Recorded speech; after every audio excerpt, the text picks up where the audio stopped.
Hey kids, welcome to Conscious Embodiment, Astrology, and Dreams with Dr. Michael Lennox. I am your host. Of course, I'm here every week, as I always am, with producer Zoe. Hello, hello. How you doing today, Zoe? I'm a little sick with a cold.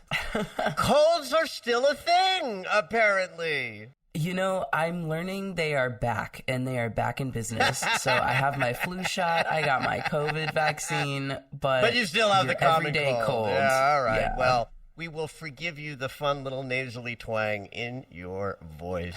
But let's get started, kids. It's time to talk about the week of October 25th through the 31st. We're going to start with the sun in Scorpio. We are officially in Scorpio season. That happened on the 22nd into the 23rd. A couple of days ago, the sun moved into Scorpio out of Libra, and a very different dynamic has risen up. You know, I'm actually a Scorpio moon. I did not know that, Zoe. Although I've looked at your chart, so we've looked at your chart, but I don't retain that. Right.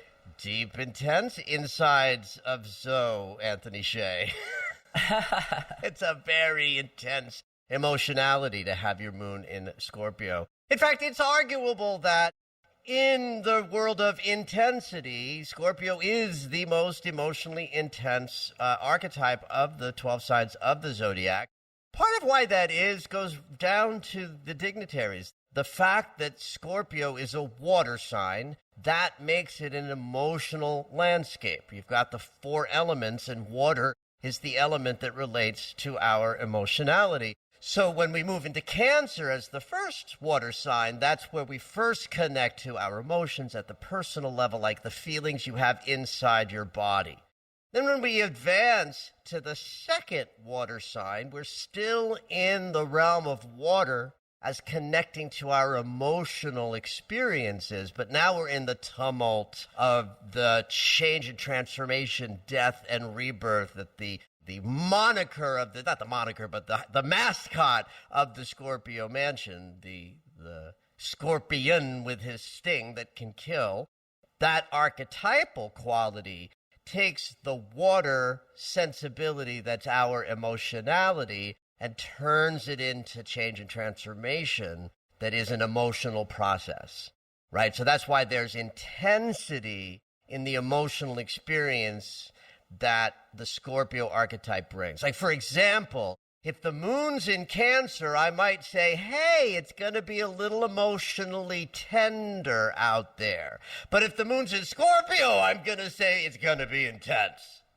Like, it sort of lifts it up into a higher level of that emotional intensity. It's also a fixed sign, right? So there's cardinal signs that initiate movement. There are the mutable signs that reflect flexibility, fluidity, and morphing experiences that where we are flexible. And then the fixed signs are where we are grounded, stable, and immovable. And so that fixed intensity added to the emotionality of a water sign. And you could even go a little bit further with the distinction of the classical rulership of Scorpio by Mars, the planet of war. That's an intense sort of association with Scorpio, right?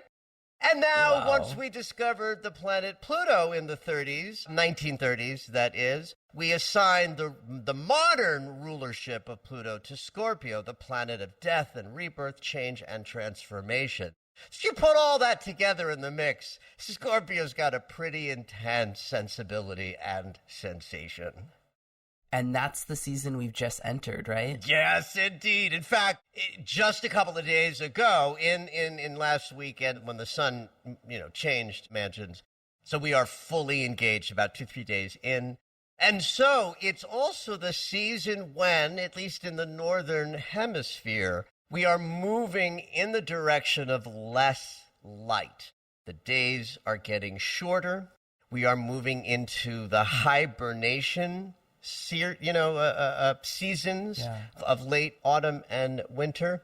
Now, of course, I got to talk to my folks down under because I've got a lot of people who follow me where it's the opposite, that Scorpio season is when they're moving into more light. And so we have to just beg the indulgence of putting these things together. You know, that in Western culture, which is a northern hemisphere thing, the Scorpio archetype that leads us into autumn and winter is in alignment with the idea that as the light diminishes, we are going through our yearly experience of death, where winter is death and spring is birth.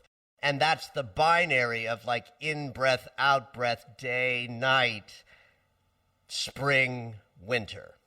And so as we move in the direction of less light in the northern hemisphere, it's interesting that the first mansion we pass through towards that moment that happens in our calendar year of December, when we really get to that diminished light place, we have to pass through the mansion of death. We have to be willing, ready to accept the death portion of every aspect of our humanity. I'm talking about our literal death that happens at the end of our life, that everyone is terrified of, that part of being human is grappling with that fear. But death and rebirth matches every human experience. Like every time we go to sleep at night, we are having an existential death.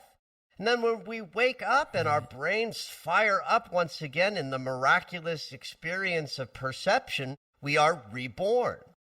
So if this is a kind of binary that governs just about everything that we experience in bodies, Scorpio is the mansion where we understand that, where we willingly die to self and get reborn as a result of the willingness to surrender to change and transformation.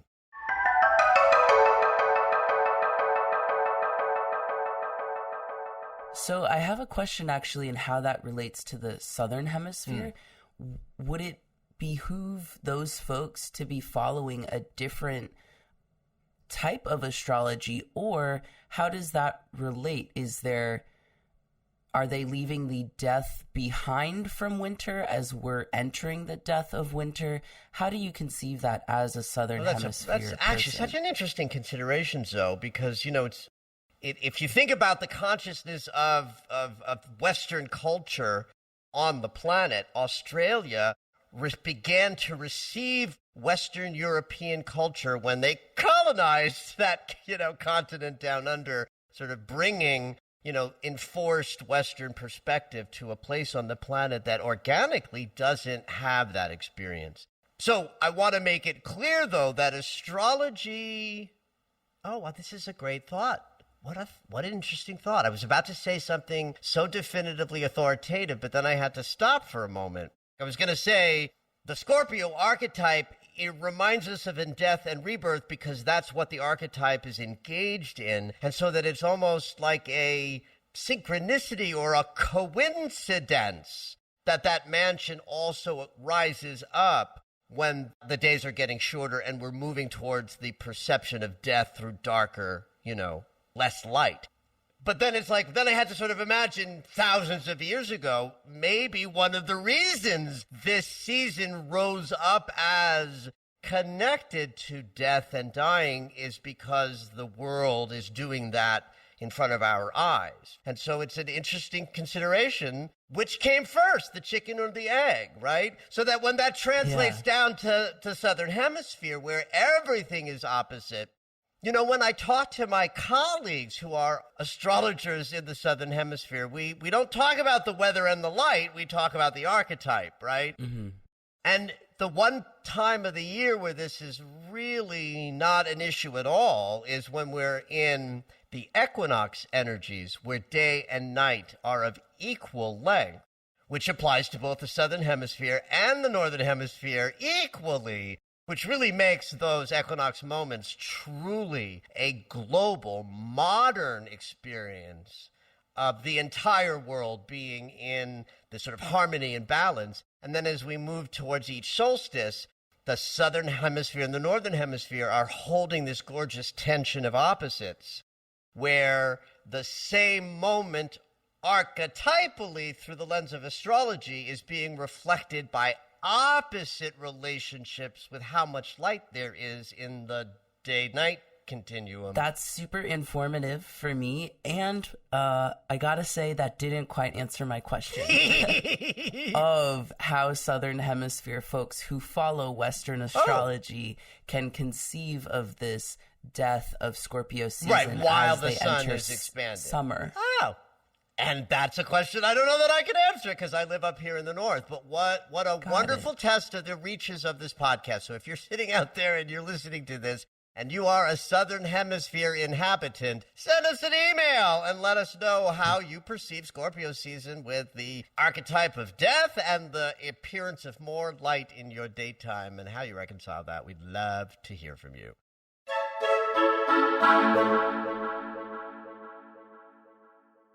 So by now, everybody is acclimated to Mercury's forward movement. Once he turns around, he doesn't move for a couple of days, and then he sort of inches into his regular pace. And so here we are about a week, or so plus after his turnaround. And so we're in that pace of communication that we are accustomed to. But we are about to move through the triple transits that were part of his backward journey. So what that means is that since this is the third pass of Mercury over the exact same territory that he covered in September and earlier in October, so if any of you were experiencing any challenges with negotiation, communication, thought processes, anything from the neck up in September and earlier in October as part of the first two acts of Mercury's retrograde, there's a good chance that this Wednesday through Sunday a lot of the same issues are going to come up again, potentially to be wrapped up or revisited in such a way that reflects the process that we've been through over the last couple of weeks. I'm going to talk about the dates to be paying attention to in two different ways. I'm going to give them to you in like a group of days, as well as breaking down each individual transit that plays out Wednesday, Saturday, and Sunday of this week. So in a general sort of way, in terms of just perceiving communication challenges, the 3 date sort of swaths that I want you to think about is the September 15th through the 20th period of time, October 3rd through the 8th, and this Wednesday through Sunday. So this Wednesday through Sunday is likely to include threads that harken back to that September 15th through the 20th. Second time during Mercury's actual backward motion was October 3rd through the 8th, wrapping up this week. You could be thinking about like general mercurial kerfuffle over those dates. If there's a thread, don't go looking too hard for this, kids. It's not everybody's going to have an easy, obvious, sensation of this. This is what I want you to do. It's like if I give you these dates and your response is, "Oh my God, astrology's amazing." That's the kind of connection we're looking for. If you have to dig and dig and dig to make a connection between now and those dates, you're probably trying too hard.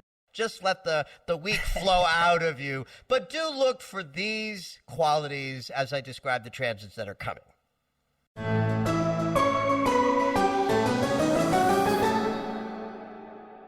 So here's what to look for with regard to your communication on Wednesday. Wednesday is the sesquisquare for Mercury to the North Node. That's like an agitation of having to conform to stuff that's outside of your control. The North Node of the Moon is like the flow of time itself going forward. 135-degree agitation generates frustration, and this would have played out on September 15th, on October 8th, and then again on Wednesday of this week. So you might just want to look for ways in which you were forced to change the path that you are on. If it came up on those two dates, 15th of September and October 8th, it's likely to come up again in the middle of this week.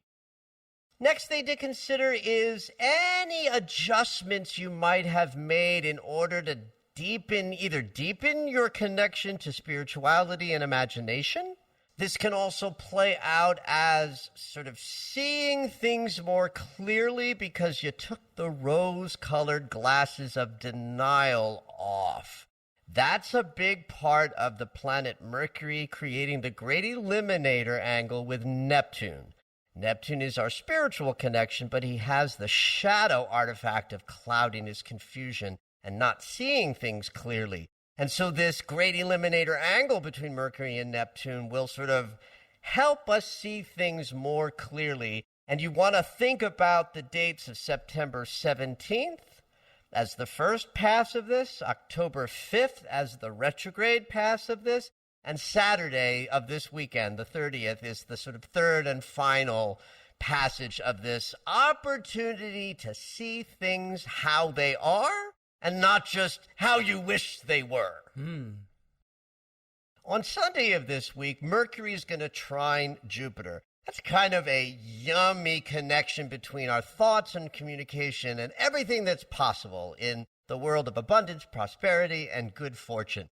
This is a yummy transit of confidence and optimism in all of your communicative experiences. And this first rose up on September 20th. It hit the second time on October 3rd, and it wraps up a little bit this weekend on Sunday. And so this is the sort of good news piece in the retrograde. If you're sitting in the corner like Jack Horner eating his plum pie, and you stuck your thumb in and pulled out a plum, this is the plum. And this, I just aged myself terribly because I don't think people under 30 will know the nursery rhyme Jack Horner and his pie. But the idea is that this retrograde had some yummy stuff to offer. The transit that reflected that is the trine with Jupiter, September 20th, October 3rd, and this Sunday, it all sort of wraps up, and you might get a nice, yummy little blessing as this weekend finishes out. I'll throw in a little coda to this that a couple of days later, Mercury's going to square Pluto, which is like a dive into the shadow through conflict. And these two cycles sort of work together. So you can bet that next week's podcast is going to open up with a conversation about Mercury squaring Pluto, but also how it works that you've got two transits right near each other, one that's very positive and expansive, one that's confronting and likely to bring up some power struggles. They kind of hit around the same time. And just understand that as the weekend is turning into next week, we are experiencing both a kind of yummy, confident, expansive gift of communication, as well as maybe having to look one more time at some power and authority issues that might have come up over the last 2 months.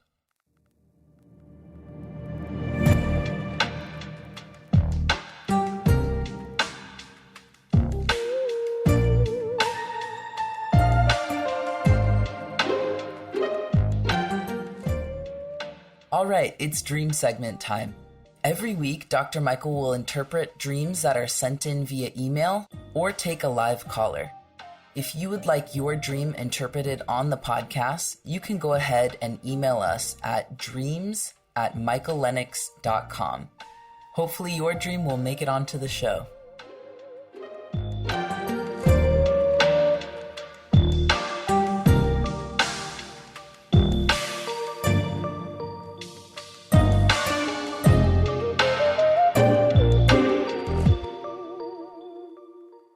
This week, I have 2 dreams with colors in them for love you. That. I love a theme. Who doesn't love a theme? I love a good theme. This is a dream from TJ. I had a dream where I was in a place of unconditional love and otherworldly dimension. Then, in front of me, appeared a beautiful white unicorn. They were huge. I noticed they weren't just a unicorn. They also had huge wings, like Pegasus. Beside them was Archangel Uriel, glowing and sparkling silver and white. The presence was one of unconditional love. I woke up still seeing this incredible vision and feeling it right in front of my eyes. Over the last few weeks, it isn't as visible, but I still have the same feeling of love and image in my mind's eye when I think about it. Was it a vision or was it just a dream? What does it mean? Well, oh my Lord, we're sort of in a panoply of stunning imagery here when you put together unicorn, Pegasus, the color white, and the Archangel Uriel. You are in some high level wisdom and powerful, high levels of conscious awareness. So let's just start with the literality of this dream. I mean, that's I'm in an otherworldly dimension. What was the language again? Unconditional. Oh, I love it.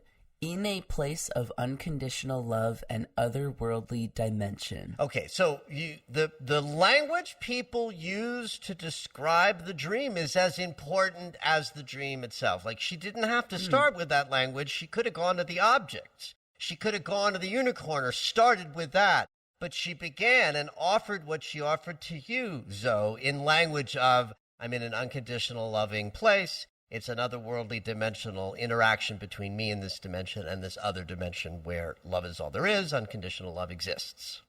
So we start with that. Then we're clearly in the medicine that this dreamer has access to that offers her understanding of unconditional love and what it's like to co-create with other dimensional energy, whatever that even means. Because we don't even know what that means, that's why symbols are so important.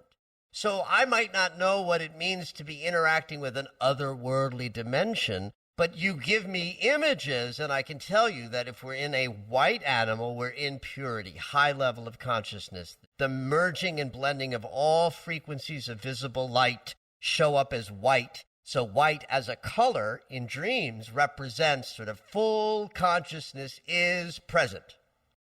Then if we add to that unicorn, now we're talking about the unique expressions that people have that are off the beaten path, that are purely original, unlike any other. That's a sort of essence of the unicorn is that they are so original and hard to find that they represent the idea of the consciousness of I go my own way, I know who I am fully, and I'm not hindered by feeling different than others, right? So that's the essence of unicorn in this mix, and we add to that it's white so that we bring the purity, higher consciousness thing in by virtue of the color.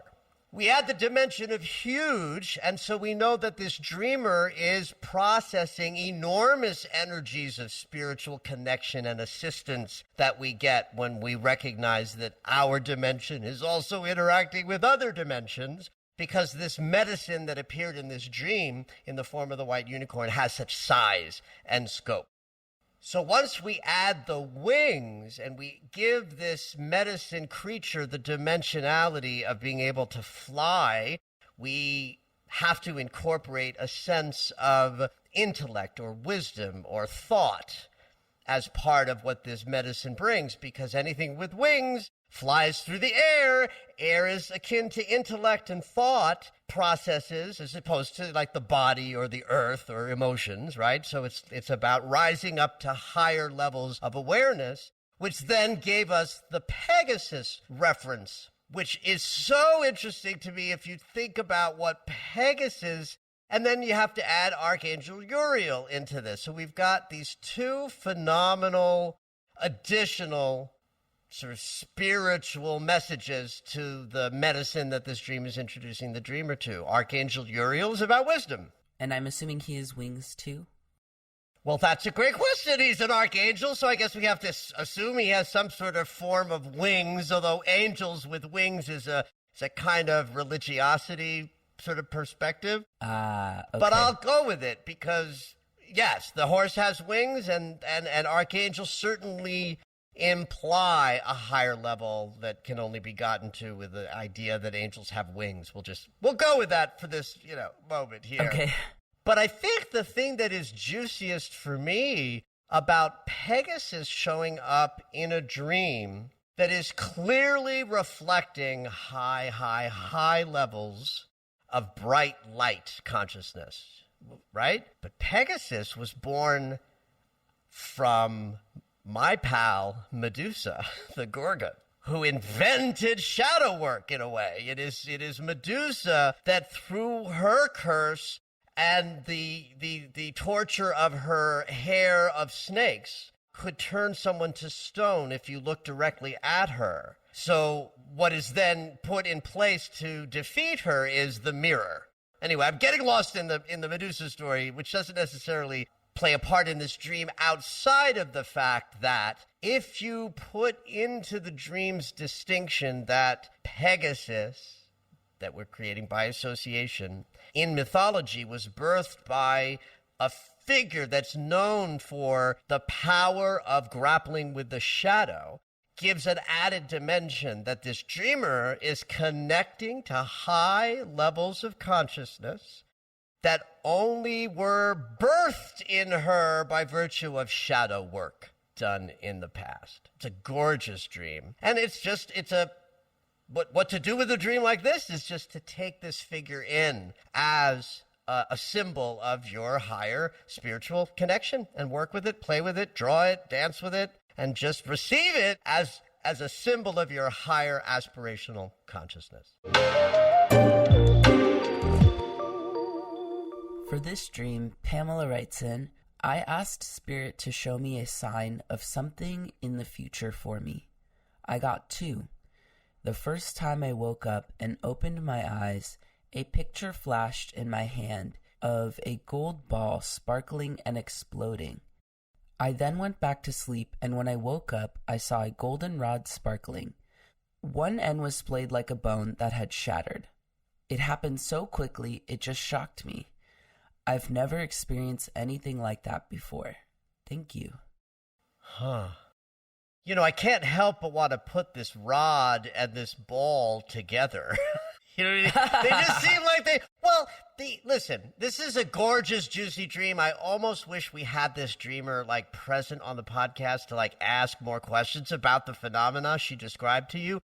First of all, this idea of the dream imagery bleeding into waking life by creating an image that she saw upon waking, that's just stunning. That's a phenomena. Absolutely. And that I'll describe that just as the power of the connection to the energy in the dream state was so powerful that it bled into her conscious awaking life by giving her an image as she opened her eyes and woke up.